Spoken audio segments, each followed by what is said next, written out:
Hola, el proyecto Abrazarte es una plataforma de difusión en formato web que muestra el trabajo de 8 artistas mujeres, y cuyo propósito es difundir el trabajo de estas artistas a través de mostrar no solo su obra, sino también la intimidad de su trabajo en el taller.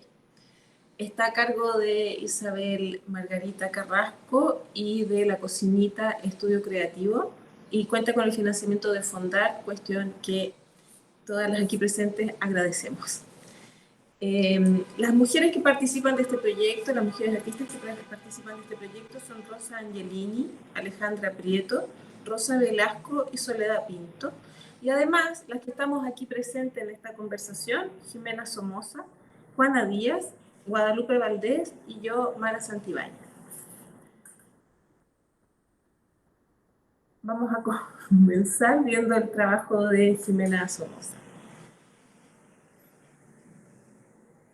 ¿O no?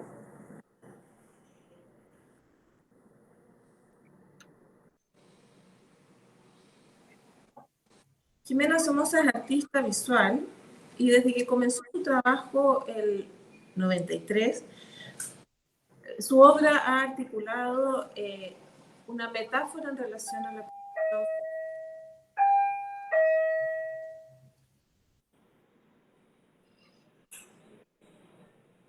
Y en ese sentido, Jimena, me gustaría preguntarte si, no solo en relación a tu obra, sino también a tu trabajo en Balmaceda 1215, donde se cruza con la educación y la formación de nuevas audiencias, hay un interés o hay un aporte al cambio de paradigma patriarcal.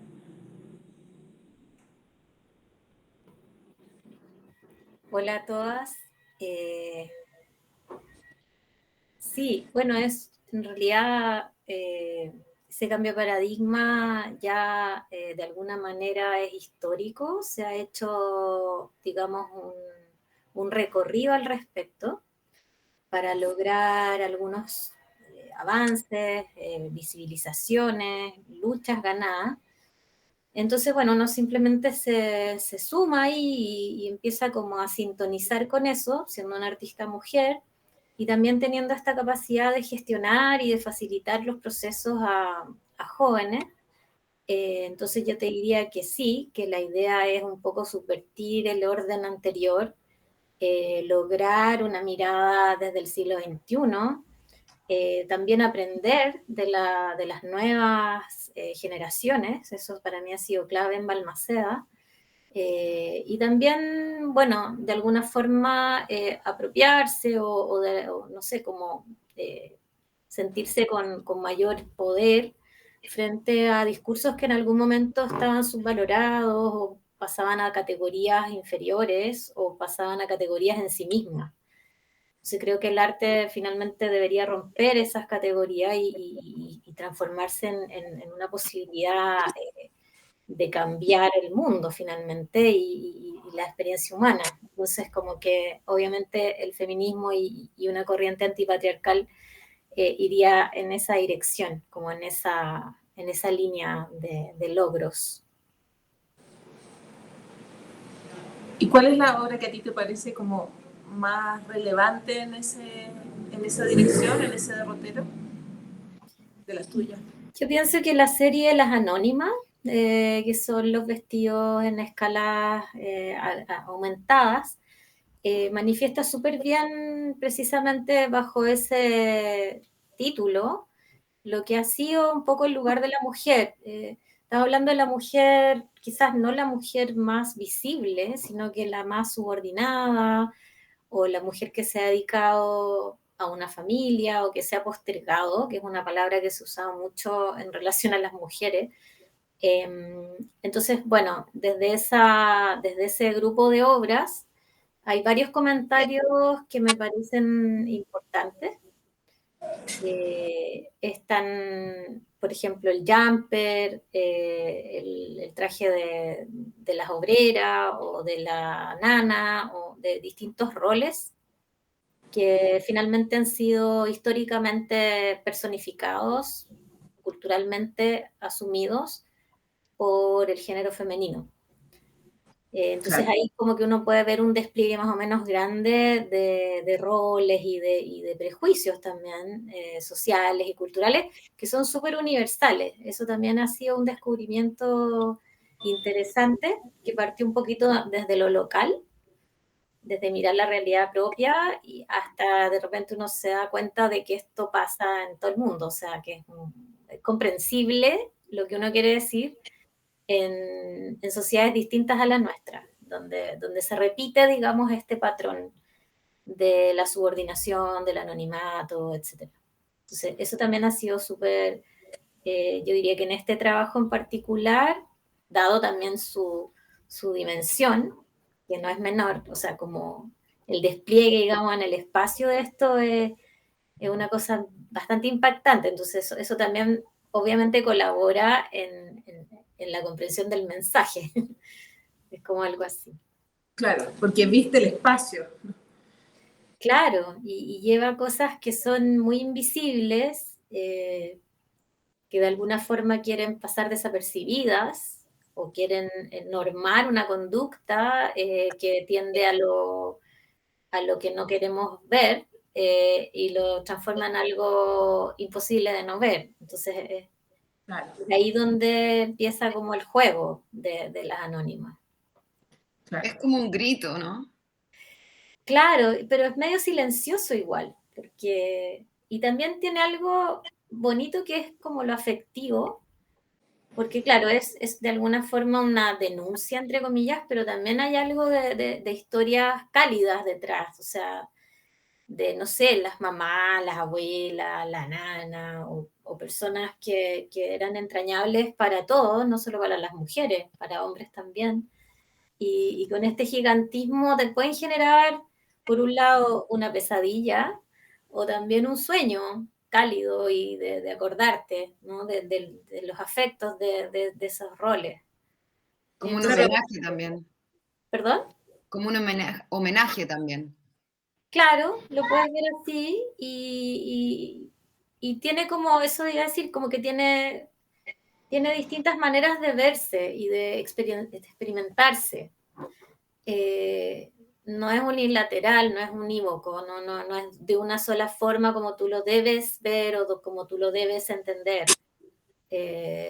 No es, digamos, panfleto, es como algo más sugerente que permite más cosas, encuentro yo. Claro.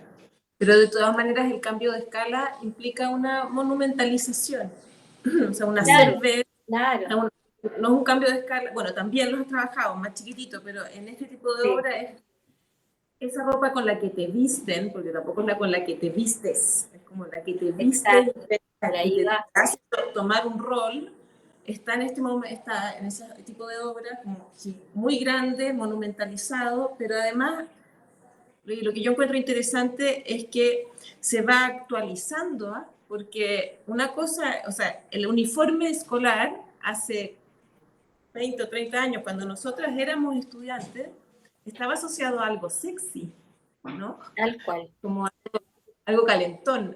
Y en cambio hoy una lectura de ese tipo al uniforme es imposible. Entonces, a mí me parece interesante la cuestión material de la que probablemente Juana puede hablar mucho más, y la monumentalización, pero también me interesa esa monumentalización en el sentido de que se vuelva un elemento analizable contextualmente e históricamente. Podríamos hacer la traza en estos 20 o 30 años de qué ha pasado en el imaginario con el uniforme escolar y con todos los, como con todos estos uniformes que tú ocupaste, el traje de nana elegante, ¿no? Porque tampoco es el, de cualquier nana, bueno, esa es como la riqueza de ese trabajo, pienso yo.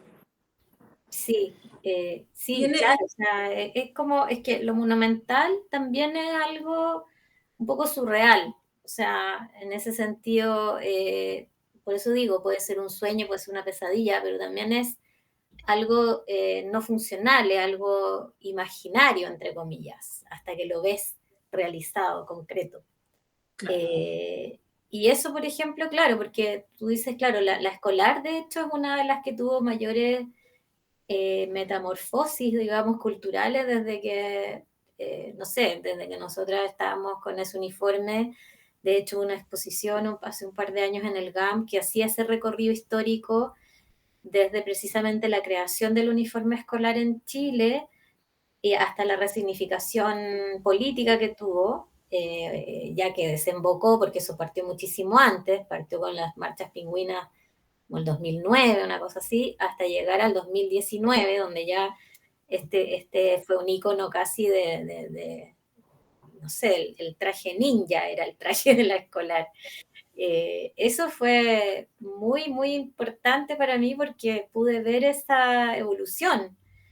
Entonces también lo asocio a la pregunta del patriarcado, porque finalmente eso también va mutando y van los colectivos haciendo sus propios trabajos para resignificar, para reubicarse finalmente en el mundo cultural, en el mundo, eh, digamos, en nuestra vida social, sociedad, como sociedad.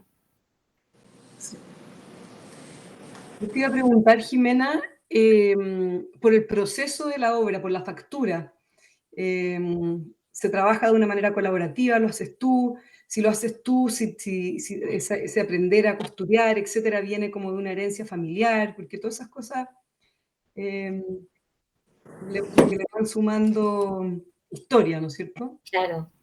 No, fíjate que de hecho este trabajo partió como o sea, partió como una exposición donde habían otras cosas, dibujos de pelo, otros sistemas, otros métodos, y lo hice por primera vez el 97, 98, 97-98, lo encargué. Entonces ha sido el encargo a una costurera que ha sido la misma, que ella decidió quedarse fielmente en esta práctica conmigo porque ya también a ella le genera un sentido, buscando siempre como mi intención era hacer un vestido real, o sea, no era hacerlo a mi manera o aportar, digamos, con alguna gestualidad o alguna particularidad como del artista, sino que era hacer un vestido idéntico al real,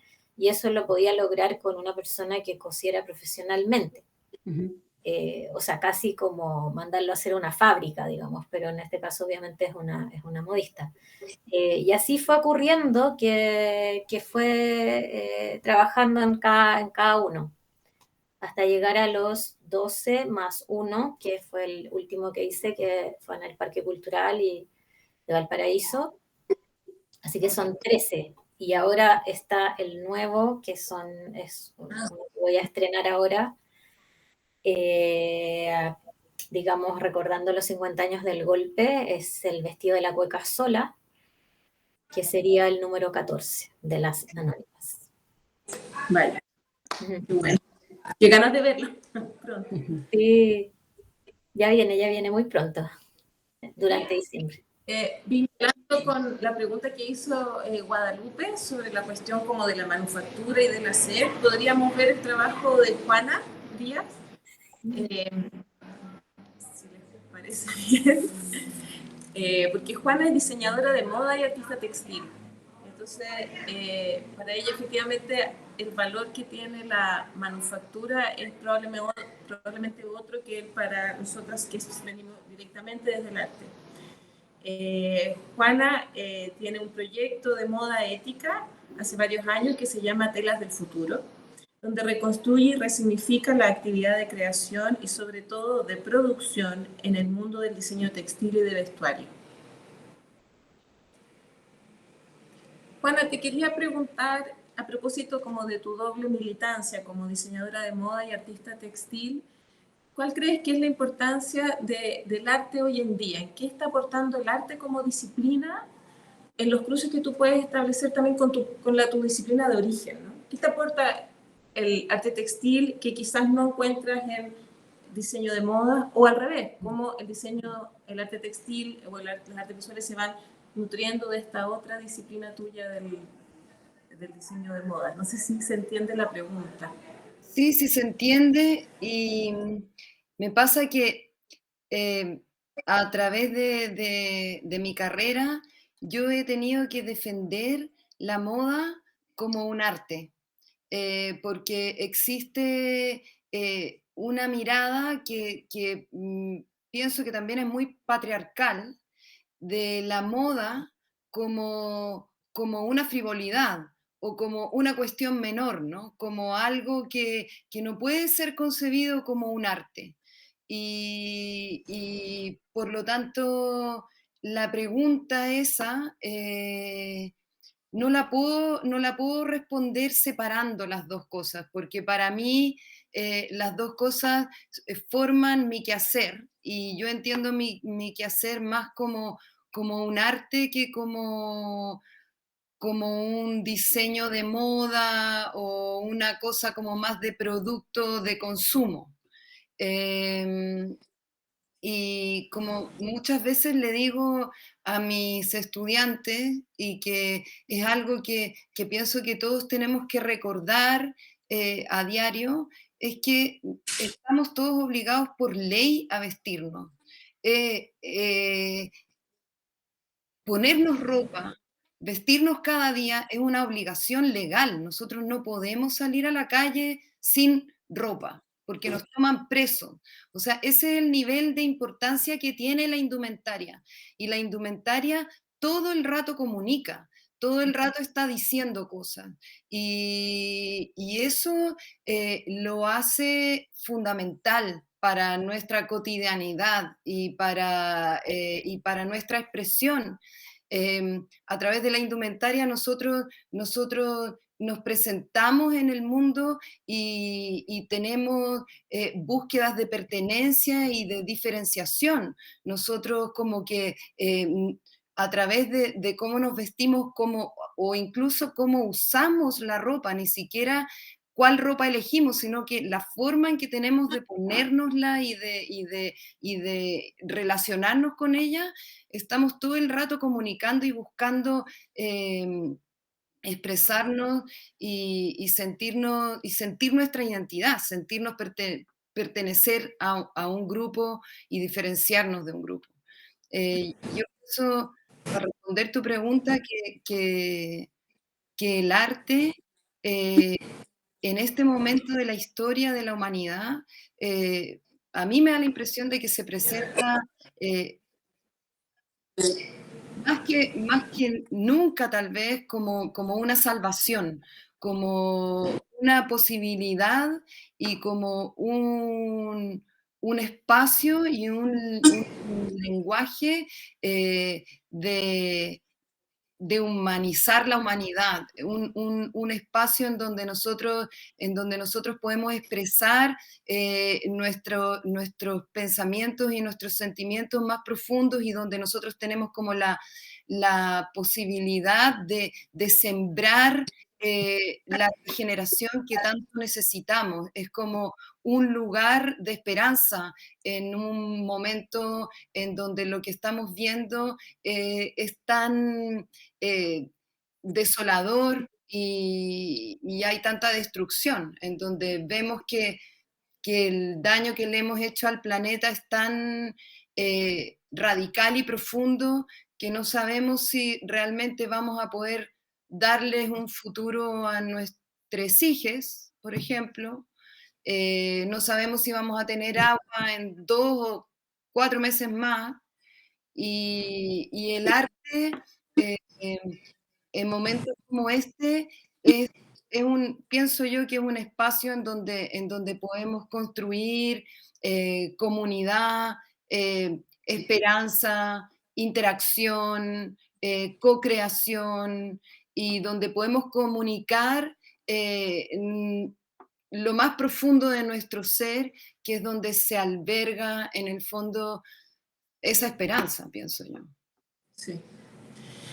Porque, o sea, si entiendo bien, porque el diseño de modas tendría eso otro, ¿no? Que es el régimen de obsolescencia. O sea, si tu trabajo está ligado al quebrar esa cuestión de la industria de la moda, que es probablemente una de aquellas, o sea, no es probablemente, es considerada una de aquellas que más basura produce, el arte o las operaciones más cercanas a la creación artística podrían reformular ese tipo de producción, algo así. Yo pienso que tanto en el ámbito del arte como en el ámbito del diseño de la moda ha sucedido, producto como del sistema económico que estamos viviendo en el mundo, globalmente, una, como un daño, y así como hoy en día nosotros podemos ir a veces o de pronto a una galería y encontrarnos con arte desechable, también en la moda existe lo mismo, hay moda desechable y moda que no lo es. O sea, la moda no entra toda en este paquete de moda basura, así como el alimento no entra todo en el paquete de comida rápida. Igual todavía podemos hacer una buena ensalada con alimentos vivos, orgánicos y ponerles brote. Igual podemos hacer una pintura increíble que nos va a comunicar y nos va a evocar una serie de pensamientos y sentimientos y que vamos a poder convivir con ella a través de las generaciones. Lo mismo pasa con la ropa. Tenemos la posibilidad de hacer ropa de muy buena calidad, con fibras muy nobles y que tiene un calce que se adapta a distintas cuerpos y que permanece a través de las generaciones y que podemos heredarle a nuestros hijos. Entonces, como que en verdad pienso que uno no puede meter en el mismo saco a toda la moda. Es cierto que el sistema de la moda contemporánea está generando unos volúmenes de basura impresentables, pero en primer lugar está el plástico y todo se puede comparar. Eso tiene que ver con nuestro sistema económico, con el capitalismo que nos ha dañado tanto y que nos tiene también fundido el cerebro con la publicidad. Y yo pienso que está todo relacionado, que uno no puede estar separando lenguajes o quehaceres, porque en cualquier lenguaje y en cualquier quehacer existen estas dos formas, ¿no? Como hacer basura desechable o profundizar y generar algo que puede constituir una entrega, que puede generar reflexión, que puede abrir caminos. Claro, y eso es coherente o esa es la razón donde se afirma que tu trabajo no ocupa materiales que no sean, o sea, no ocupa materiales plásticos o que provengan del retail, sino que provienen de como de materiales más nobles o algodón, o ahí hay una imagen en la que aparecen como tus materiales, ¿no? Y sale lino, algodón, como todos esos materiales que son de algún modo de producción más lenta y de muerte más lenta también, como otras durabilidades. Sí, en general trato de evitar el poliéster y el acrílico, pero igual integro mucho ropa con historia, vestuario que tiene historia, que lo ocupo como materia prima. Y en esos casos igual he integrado fibras que no son naturales. Si recibo un vestido de una abuela, que es un original de los años 50, y ese lo desarmo y lo integro en una nueva propuesta de indumentaria, podría tener poliéster, pero en el fondo el valor simbólico que tiene esa prenda, que tiene toda esa historia, ese recorrido y ese uso, le da un valor. Entonces, como que tampoco soy tan estricta, lo que me importa cada vez más es no comprar. Trato de practicar no comprar. Y creo que esa es una acción profundamente activista y revolucionaria que todos podemos tratar de practicar en el mundo consumista en el que vivimos. Yo te escucho, Juana, y me conmueve, obviamente, y lo siento como una invitación a ser consciente de esta segunda piel, que por obligación necesitamos para salir a la calle, como tú dices, legalmente. Y cómo esta segunda piel se transforma realmente en arte. Cómo esta segunda piel, si la hacemos consciente, va a ser como cómo adquiere esta segunda piel nuestra propia individualidad. Y eso me parece muy poético, muy como pertinente a estos tiempos y también como un gesto muy maravilloso de practicar como en el día a día a la hora que elijo qué ponerme, qué tener o no tener, qué cambiar con alguien, con los hijes, como dices tú también, lo mismo, como un ejercicio cotidiano de segunda piel, que es primario también. Es que totalmente la indumentaria tiene un nivel de intimidad que es muy comparable o analogable a, a una cosa que históricamente ha recaído mucho en las mujeres y que tiene que ver con ese cuidado, con los cuidados, el cuidado del otro o el cuidado de uno mismo, ¿no? Y el cuidado del cuerpo del otro, toda como la maternidad y muchas veces como los trabajos domésticos pasan por ahí, por esa intimidad en que eh, las texturas y el contacto con las fibras, con las telas o con el otro, la piel del otro o de una misma, está súper presente. O sea, como cuando nosotros usamos ropa, nos la sacamos y nos ponemos ropa, nosotras somos las que vemos el interior de la ropa, como las tripas o las vísceras de la ropa, ¿no? Y esa intimidad está presente, pienso yo, en el acto de vestirse, en las elecciones que uno toma al momento de vestirse y en las opciones de los materiales también, como sería tan hermoso que para todas vestirnos fuera un acto de autocuidado y la ropa nos hiciera cariño todo el rato. Tal cual. Claro. Estoy pensando no sé, por nuestras culturas altiplánicas, cuando tú piensas en toda esa indumentaria, cómo tiene que ver con el paisaje que se habitan, no sé, me trajiste mucha información a la cabeza que hace repensar como algo tan cotidiano y que es tan ineludible. Vestirnos. Y además, hablando de culturas ancestrales, en general, más que ropa, es el valor del textil. Es como el tejido que las culturas originarias hacían era lo valioso, ¿no? Y sigue siendo lo valioso. Y por lo general eso no se cortaba ni se transformaba en formas de ropa, sino que la ropa tiene la forma del textil. Tal Son cual. o rectángulos o cuadrados, los huipiles, los ponchos, qué sé yo, en general, todas las propuestas de indumentaria o de ropa ancestral, étnica, no tienen corte en los telares, en los tejidos, porque el valor está en ese trabajo, ¿no? En ese hilado, en ese tejido, en esa trama. Entonces, como casi un asesinato meterle tijera. Esos textiles hilados a mano, tejidos a mano en telar, y con todo el trabajo muchas veces que hay de teñidos naturales, de reserva, en los teñidos para generar patrones y todo, tienen un valor que en sí mismo no es desechable. O sea, esa indumentaria no entra en esta categoría de la basura de la que hablaba Mara, ¿cachai?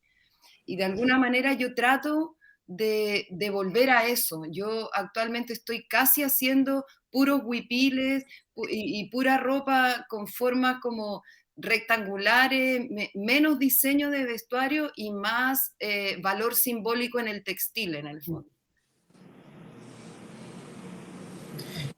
Es muy bonito eso, porque también nos conecta con el trabajo de Guadalupe, de hecho. Cuando tú como vas describiendo esta relación que empezamos a establecer con la ropa, que ya, o con lo que nos viste, que excede a las leyes suntuarias y a la historia política del vestir, sino que lo lleva a ese encuentro como más esencial, que tú mismo lo declaras como un objetivo de tu trabajo, cuando dices que va construyendo una nueva relación con el mundo que nos rodea. Y en eso es que me parece que linkea muy bien con el trabajo de Guadalupe, que también construye una obra pictórica a partir de un encuentro con la naturaleza, donde es más allá que un ser humano mirando una extensión, sino que va penetrando y complementándose con esa extensión, ¿no? La naturaleza pasa a ser una segunda piel. Y podríamos ver el trabajo de Guadalupe. Ella es artista visual, particularmente quizás o principalmente pintora, y su trabajo ha estado siempre vinculado a intentar comprender e interpretar la naturaleza. Me interesan la formación, los movimientos tectónicos, las fluctuaciones de sus aguas y las fuerzas y procesos que surgen del subsuelo. Y trabaja desde una profunda admiración y gratitud por lo que va descubriendo, que eso se manifiesta en sus obras, que son casi, y esto lo digo yo más bien, como un acto ritual también. La imagen deviene de una compenetración con la obra como si fuese esa misma compenetración que tiene cuando explora la naturaleza. Guadalupe, quisiera preguntarte sobre el concepto de unidad con la naturaleza. Y de canalización artística. ¿Cómo se relacionan entre sí? Y tú sientes que tu obra apunta hacia ese lugar también. Bueno, gracias primero por estar acá. Cualquier cosa, si me suena el timbre porque están por llegar mis niñitas, vamos a pasar de largo ya, porque ya tengo coordinado quién les abre, etc. A ver, para mí la naturaleza y el ser humano es un indisoluble, o sea, yo soy naturaleza. Es como para ti la unidad intrínseca que hay entre la pregunta que te hacían a ti, entre el diseño textil y el vestuario. Para mí el hombre y la naturaleza es una sola unidad y creo que mi trabajo busca poner en valor eso, o sea, cómo humanizo el paisaje y apaiso lo humano, que es un poco también recogido también de la cultura aymara, por ejemplo, en que lo que me visto, lo que me pongo, es ese pedazo de malcu, de cerro, de cumbre, de valle, en el fondo, y en la pintura, sobre todo en las últimas, que son en gran formato, casi todas ellas ligadas el último tiempo a la cordillera, porque estoy haciendo un proyecto grande que intenta de hecho unir cordilleras, los Andes y los Alpes, la historia de mis ancestros, pero también de tantos que habitamos en este continente americano, que procedemos de dos raíces distintas, busca eso en el fondo, busca cómo poner en valor el paisaje y humanizarlo. Y de esa manera también generar la sensibilidad de que en ese cuidado y en esa... Y pretende en el fondo invitar a resguardarlo, porque ahí también estamos todos nosotros. Y en una relación de interdependencia del ser humano, mucho más que la naturaleza, porque la naturaleza, la vegetación va a vivir, los cerros, pero nuestra es la más infinita, en el fondo, y la más precaria. Y tu percepción de la realidad actual, de esa relación del ser humano con la naturaleza, ¿no? Porque uno puede entender muy mal esto de decir humanizar la naturaleza, pensando como en el antropoceno, pero yo entiendo que tú estás diciendo otra cosa, estás diciendo que es relacionarse con la naturaleza de un modo, en algo así como lo noble del ser humano, ¿no? Lo educado del ser humano. Cuando yo digo humanizar la naturaleza, veo cómo reconozco como en ella todos los ciclos por los que puede ir pasando. No sé, estoy pensando, por ejemplo, en una semilla, en un brote, en el germinar de un árbol, como todo el ciclo que tiene en este caso el árbol, por ejemplo, o incluso la misma cordillera, cómo emerge, cómo se mueven las capas tectónicas, todas tienen una similar evolución, muy similar, o sea, muy similar a la humana, hablo como de ritmo, de volver a reconocer que nosotros tenemos esos ritmos a una escala distinta, en una dimensión distinta. La cordillera, por supuesto que inconmensurable a la escala humana, pero un árbol, por ejemplo, perfectamente podemos ver todo su desarrollo, proliferación, crecimiento y muerte, como la del ser humano, y cómo reconocernos en eso. Entonces, cómo reconocer que en nosotros mismos, nuestros propios ciclos, nuestras propias primaveras, tiempos para avanzar, tiempos para detenernos, tiempos para guardarse, tiempos para florecer. ¿Te respondo desde ahí? Sí, sí, totalmente, como es establecer como las relaciones, bueno, esto, pues el ritmo, el desarrollo del ser humano en términos como de su crecimiento, de su biología, nos acerca a la naturaleza y nos conecta con ella de todas maneras, sobre todo a nosotras, ¿no? Mm. Particularmente quizás al sexo femenino. Y en eso me gustaría preguntarte si la realidad actual o tu percepción sobre la realidad actual de esa relación del ser humano con la naturaleza afecta de alguna manera lo que tú quieres ir representando, es decir, hace 10 años esa relación quizá no estaba tan establecida como una crítica al antropoceno y actualmente que ya está muy establecida, ¿eso va modificando tu obra? ¿Va retroalimentando de esas relaciones? Yo creo que de todas maneras y sobre todo va haciéndola más consciente y me preguntabas anteriormente por la canalización. Creo que esa canalización es cada vez más potente también, de poder conectarme, de poder saber que estoy trabajando con la tierra, que estoy trabajando con un ser superior y poder ser puente eh, para la realidad que vivimos hoy día y que es urgente. Y ahí, bueno, de manera más íntima también a la Isabel Margarita de la cocinita le comentaba también, como ir como puliendo estas canalizaciones, ¿verdad? Como de a poco he ido tomando cursos también de healing, como de a poco también podemos ir desde el arte creando para sanar, para volver a mostrarte que aquí hay un camino a través de la naturaleza que nos invita a ralentizarnos en este modo como acelerado, de poca pausa, de poca espera, y como la naturaleza en eso es una maestra, como la vegetación, el apoyo mutuo, la colaboración, cuando uno mira un jardín o un macetero, cómo se van entrelazando, cómo ir haciendo consciente a través de la visualidad, del arte y a través de la pintura, ese modo que no es nuevo. Eh, Existe desde hace milenios, lo que pasa es que, claro, se nos ha olvidado, nos saltamos Recuperando. Sí. recuperando. Y en ese sentido, eso lo podemos ver, o esa presencia mayor de esta cuestión respecto de la canalización, lo podemos ver con los elementos como, porque he visto que han aparecido elementos como, geométricos, ¿no? Y de geometrías abstractas y, y bueno, eso, geometrías más abstractas y elementos más abstractos que van conviviendo con elementos más figurativos o más reconocibles. Y es ese vínculo el que tú estás explorando.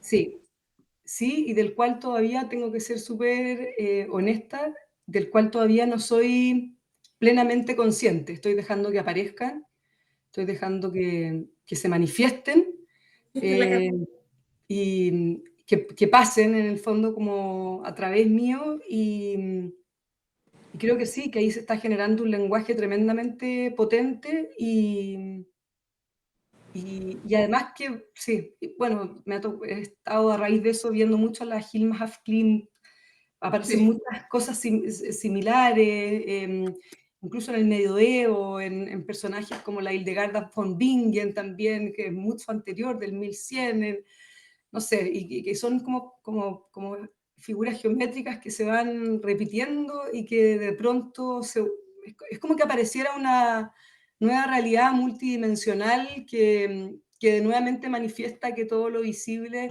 es una pequeñez alrededor de todo lo que realmente esto es, ¿verdad? Claro.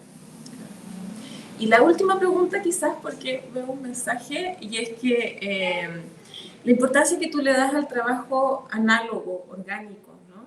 seguir pintando, y pintar a mano, con materiales que son también modificables por la mano, por la plasticidad. ¿Le das una importancia particular o te gustaría quizás explorar, o te hace sentido explorar la pintura digital u otro tipo de... Mira, me pasa que yo pinto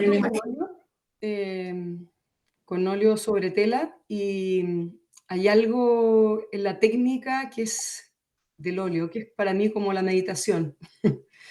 Este, primero trabajo con pigmentos naturales y con óleos que también compro, pero esta cocinería, esta cosa ralentizada, que hay que esperar los rojos, los azules, cada uno tiene sus tiempos de secado, el poder trabajarlas por capas más finas de veladura, todo eso siento que me va dando espacio para poder siempre estar como repensando, reevaluando, más que... y en ese sentido creo que la técnica de la pintura al óleo se acopla muy bien al contenido, sin prejuicio de que pues, puede ir cambiando. Cuando empezamos ahora la presentación, la Isabel Margarita me preguntaba, ¿te presento como artista visual, como pintora? Sí, bueno, hoy día estoy en la pintura, pero quizás voy a estar, no sé, instalando madera, súper abierta también a que ese lenguaje pueda ir mutando. Sí, hoy día, noviembre del 2023, siento que la pintura es, en este minuto, el lenguaje que está permitiendo que eso que ese lenguaje se cristalice.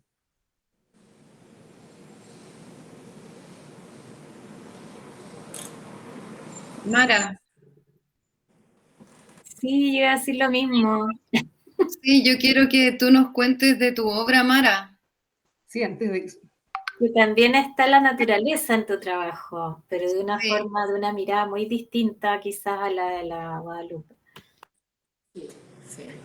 Claro, porque yo cuando en el humanizar veo un problema. Pero como que hay que naturalizar, tenemos que, claro, nosotros volver a la naturaleza.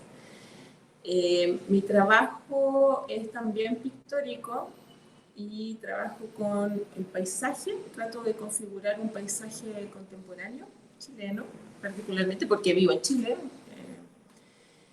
y excluyo, pensando en lo que dice Guadalupe, expresamente al ser humano de esa relación con la naturaleza, porque donde sea que mire, está, ¿no? O sea, su defecto de estar. Y eso, y comparto plenamente lo que dice Guadalupe sobre, bueno, lo que dicen todas en general, el aspecto más político del trabajo de Jimena me hace mucho sentido, esta relación de la indumentaria como una segunda piel, y donde también la relación que uno tiene con el oficio es una relación siempre política, ¿no? Es un activismo. Y lo que dice Guadalupe sobre el óleo y sus tiempos y su ralentización, que en la velocidad en la que va el mundo, creo que es un ejercicio de resistencia, ¿no? Y, y por eso, bueno, primero también agradezco a la Cocinita por este espacio, a ustedes por permitirme seguir llevar esta conversación, porque las admiro en sus distintas como disciplinas y ámbitos. Aprendo aún de ustedes porque yo volví a pintar hace menos tiempo. Y eso, yo creo que, no sé si es que tengo un letrero que dice 11 minutos, no sé si continuamos o... Sí. Mara, cuéntanos de tu última exposición, la que hiciste, no, hiciste otra ahora recién, pero me interesó particularmente estas miradas como de la carretera, de estos lugares, tenía un nombre particular que se me olvidó, pero es como esa mirada, como pintar ese lugar, esa esquina que en el fondo nadie ve o vemos de pasada. Tiene un nombre, sé, pero lo olvidé. Sé que te refieres a la exposición ruderal, porque Esa misma, es ruderal. un nombre que no se usa y que yo creo que me encanta como palabra. Entonces yo he hecho varias exposiciones donde el título solo tiene que ver con una fascinación con el concepto, ¿no? Como inmanencia, hace muchos años. Tal Pero cual. esta se llama, esta la que tú hablas se llama ruderal. Ruderal es el nombre genérico que adquieren plantitas que nacen en la gravilla. Esas plantitas que nadie espera que nazcan y van a nacer igual, ¿no? Maleza también, pero son aquellas que resisten y sobreviven y se mantienen e insisten en aparecer en aquellos lugares donde ya hemos arrasado con lo más posible con la naturaleza, entonces nacen en la gravilla, y las rudas, por ejemplo, se llaman genéricamente ruderales. Le puse así esa exposición porque, por varias razones, pero también porque lo que me interesa ver en el paisaje son aquellas cuestiones que de extremadamente cotidianas no vemos, ¿no? Y que se resisten a desaparecer, como los neumáticos que se transforman en vulcas, ¿no? O sea, que avisan que viene una vulca cerca y que están en el paisaje, y están permanentemente en el territorio, y al menos yo nunca he visto una pintura sobre eso. O las animitas también. Eso que decir. O las formas tan geométricas en las que, además yo trabajo particularmente en la zona central, entonces tan geométricas en las que se diseña el territorio para poder aprovechar la poca agüita que hay cuando uno quiere hacer un cultivo. Entonces, todas esas cuestiones me interesan porque están ahí, pero es como si no las pudiésemos ver mientras el arte no haga el guiño para que sean vistas, ¿no? Y esa es una función tradicional de la pintura, por lo menos en la construcción de un imaginario paisajístico de lo local. La pintura ha hecho eso, y de algún modo, no es que yo quiera rescatar ese rol, pero me siento cómoda en ese rol decimonónico, de decir, si yo lo pinto, algo puede pasar. Y lo que puede pasar es enseñar a mirar, ¿no? Sí. Y en un mundo plagado de imágenes y plagado de ficción, encuentro que es cuando más necesario se hace mirar la realidad. Detenerse un poco, como en esta velocidad, y mirarla de un modo que sea contemporáneo. Y por eso trabajo con imágenes, con paisajes que se ven en los recorridos o en los tránsitos de las carreteras o los caminos, porque ese es un modo de mirar que, a diferencia de mis colegas del siglo XIX, no tenían, ¿no? La velocidad me interesó primero porque técnicamente el paisaje se ha construido siempre en base a la idea de la perspectiva atmosférica. Desde el punto de vista inmóvil, ¿no? Va difuminando hacia atrás las capas, y así entonces puedo sentir una sensación de profundidad espacial. Pero yo cuando miraba por la ventana, no pasa eso, pasa exactamente, y eso es lo contemporáneo. Las capas se van ralentizando hacia atrás, ¿no? Como que se arma el paisaje hacia atrás, las primeras capas de los más cercanos se difuminan. Y entonces me pareció interesante una cuestión como técnica, cómo construyo profundidad desde esa otra como dimensión de la visualidad. O sea, mirando de un modo que no se mira, que por lo menos, por supuesto se ha mirado, pero que no en la formación, ¿no? Uno le enseñan a dibujar con un ojo inmóvil y quieto, y todo eso tiene que ver con una coordinación del ojo con el cerebro y con una tradición histórica. Y cuando yo miraba por la ventana, todo eso se desarmaba.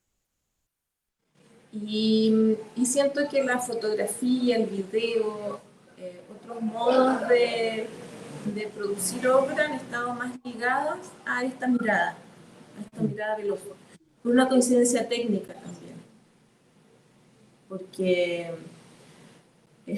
obviamente, o sea, la captura fotográfica o el video está mucho más asociado a este tipo de registro, y la pintura tiene otros tiempos, como decía Guadalupe, y que es lo rico que tienen, y lo ritual que tienen, ¿no? Uno tiene que, como viene en el acelerado del día, y hay que detenerse, parar, respirar, dejar que las cosas pasen.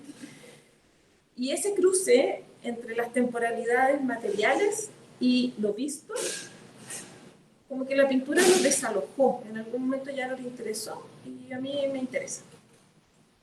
Algo así. me pasa. Mara, Dígame. te quiero hacer una pregunta. ¿Cómo relacionáis tú tu pintura en esta como, no sé, figura nueva de la mujer artista, de que de alguna forma hay un remirarse, un camino del que yo hablaba también, frente a los poderes del masculino, sobre todo en la historia del arte? Entonces, ¿cómo lo ves tú como pintora?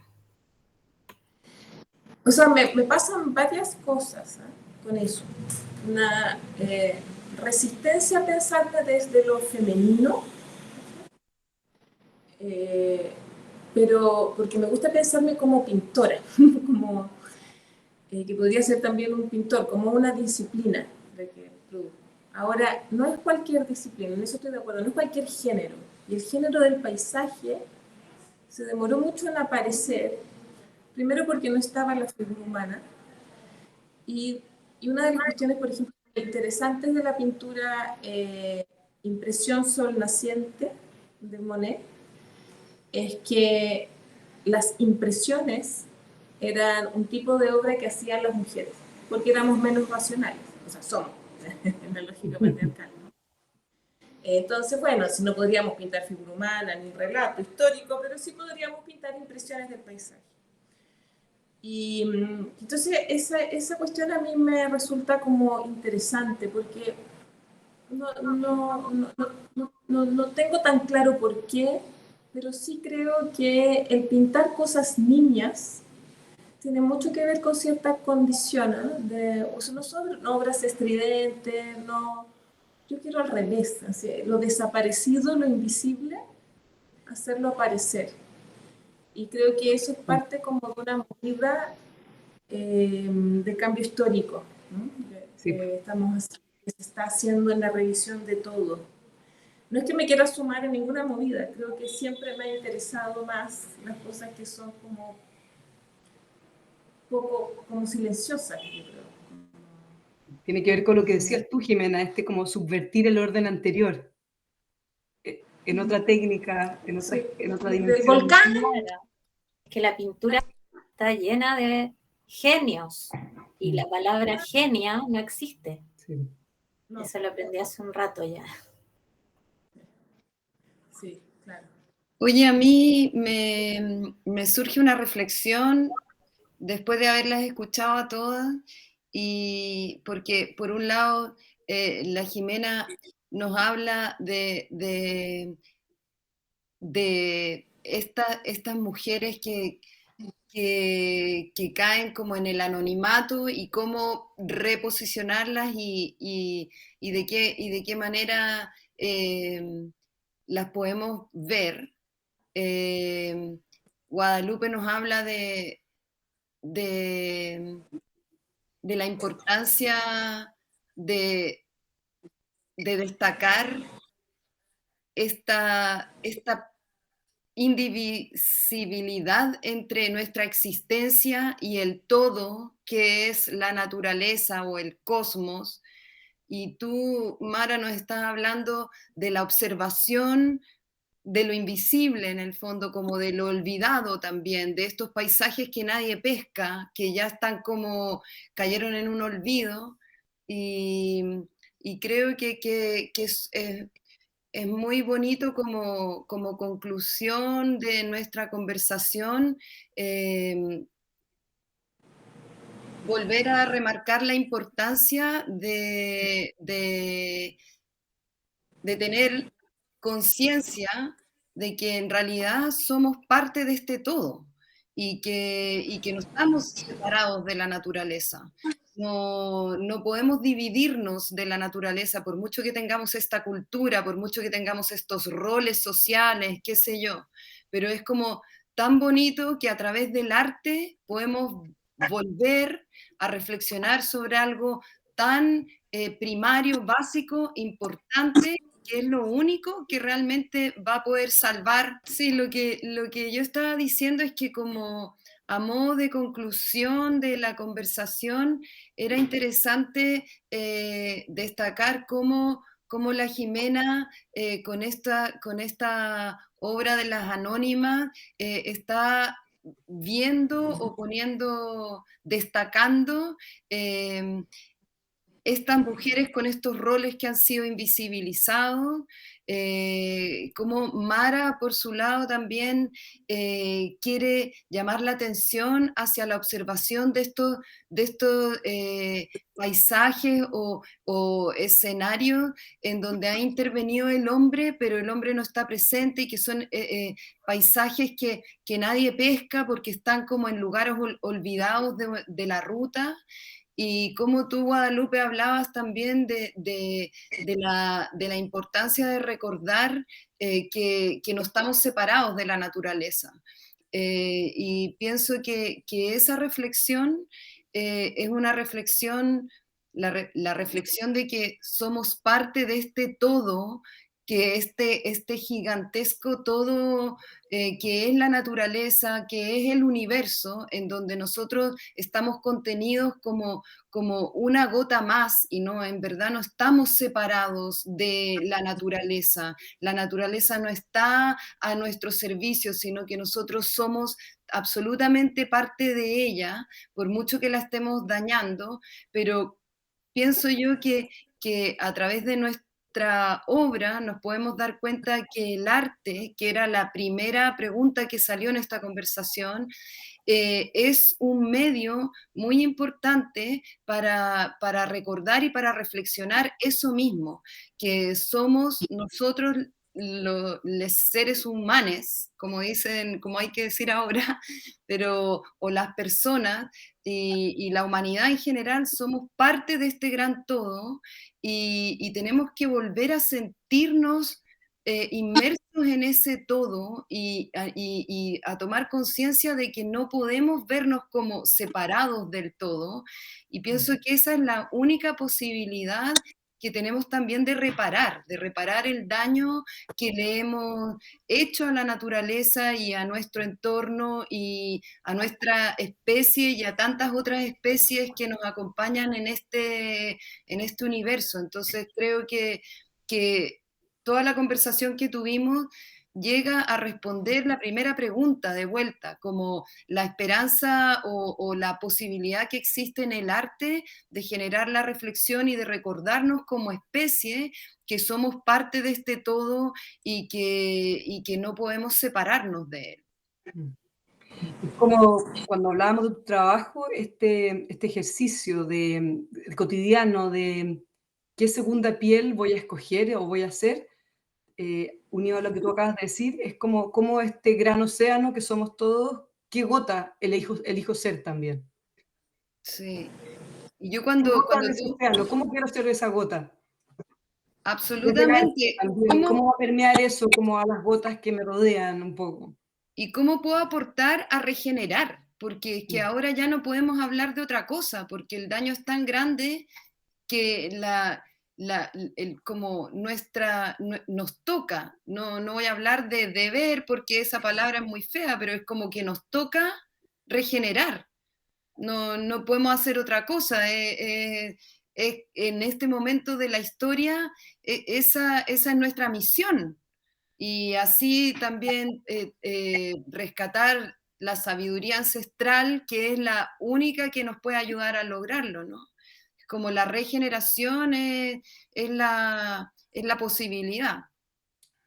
Y a mí me surgió mucho pensar cuando tú hablabas de tu obra, Guadalupe, en los cortes geológicos y cómo esos cortes geológicos también se dan en las historias de los seres humanos, cómo todos nosotros, las personas, tenemos esos cortes geológicos en nuestras pequeñas biografías que nos marcan y nos definen y que pueden compararse también a estas cordilleras que tú estás pintando y cómo en esas piedras, en esas rocas, están como grabadas esos momentos hitos de las formaciones de las rocas y de las montañas, ¿no? ¿Cómo se puede hacer una analogía entre todas estas grandes manifestaciones de la naturaleza y nuestra ínfima existencia cotidiana, y cómo eso también está presente en estas hierbas que crecen o estas malezas que crecen en el ripio y que tratan de subsistir y resistir el daño que le ha hecho el hombre a la naturaleza? Esa resistencia de esas hierbas es lo que yo me llevo en el corazón ahora después de esta conversación.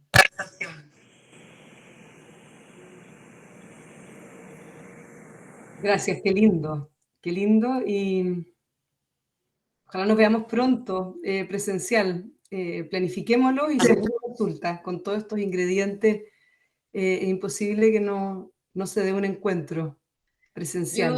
Yo encantada de salir a pasear por acá, por el puerto, pues yo igual soy recién llegada, llevo menos de 6 meses viviendo acá, así que pasear por acá me viene súper bien. Si ustedes vienen, ubíquenme y salimos a caminar, tomamos café, respiramos aire puro. Yo vivo entre el puerto y Santiago. Ya, Jimena. Se armó, obvio. Se armó. Yo tengo una obra en Valparaíso.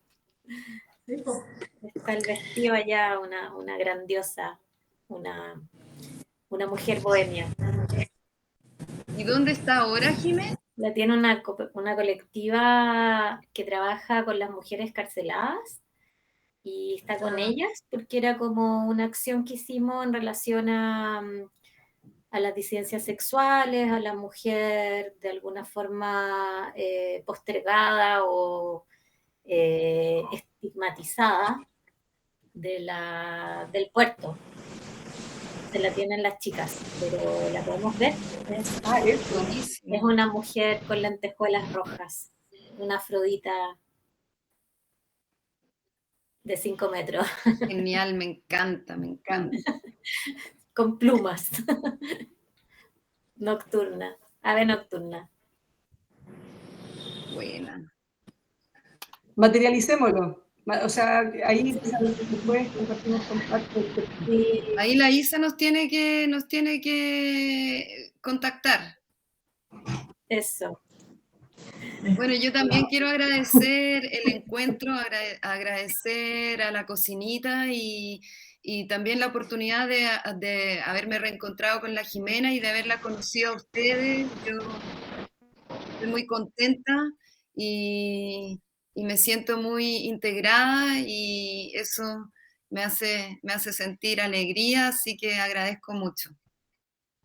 No, Sí. muchas gracias. Abrazarte, yo creo a todas. que esta conversación realmente es un abrazarnos. Sí, completamente. Muchas gracias. Entonces,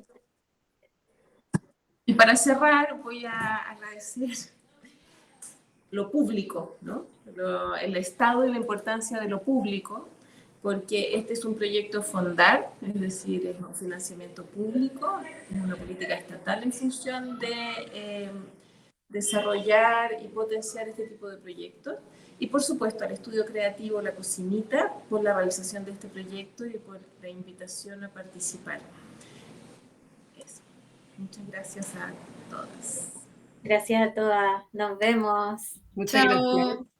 Buena tarde para cada una. Igualmente, Hacer bolas del océano consciente. Chao. Abrazo. Chao.